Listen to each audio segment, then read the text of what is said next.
మొదటగా ఈ పవిత్ర శ్లోకాన్ని భగవద్గీత అధ్యాయము 12 శ్లోకము 10ను పరిశీలిద్దాం. ఇది భక్తి యోగం. తనను ఎలా చేరుకోవాలో శ్రీకృష్ణుడు అర్జునుడికి వివరిస్తున్నాడు. ధ్యానం చేయడం కష్టమైతే ఏమి చెయ్యాలి అని అడిగినప్పుడు భగవానుడు ఈ సులభమైన మార్గాన్ని చూపిస్తున్నాడు. మొదటగా ఈ పవిత్ర శ్లోకాన్ని భక్తితో విందాం.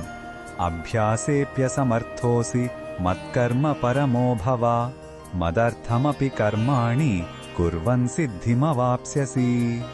ఈ శ్లోకం అర్థం ఏమిటంటే, ఓ అర్జున, ఒకవేళ మనస్సును నాపై నిలిపే సాధన కూడా నీకు కష్టమనిపిస్తే పర్వాలేదు.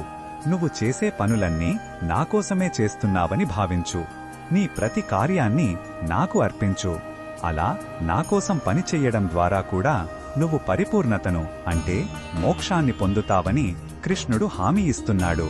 ఈ శ్లోకంలో ఉన్న భావం మనకు ఏమి చెప్తుందంటే, భగవంతుని కరుణ అనంతమైనది. ఆయన మన సామర్థ్యాలను అర్థం చేసుకుంటాడు.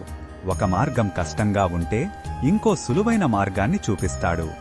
ఆధ్యాత్మికత అంటే అసాధ్యమైన పనులు చెయ్యడం కాదు, మనకున్న పరిధిలోనే దైవాన్ని చేరడానికి ప్రయత్నించడం. ఈ శ్లోకం ఆ భరోసాను మనకిస్తుంది.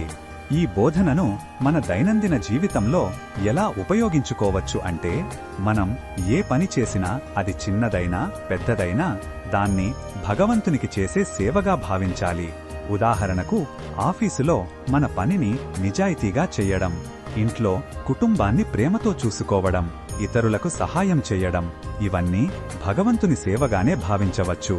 నేను చేస్తున్నాను అనే అహంకారాన్ని వదిలి ఇది భగవంతుడి పని, నేను ఒక సాధనాన్ని మాత్రమే అనుకుంటే అదే గొప్ప సాధన అవుతుంది. మరిన్ని భగవద్గీత శ్లోకాల అర్థాన్ని తెలుసుకోవాలంటే మా తదుపరి వీడియోలను తప్పకుండా చూడండి.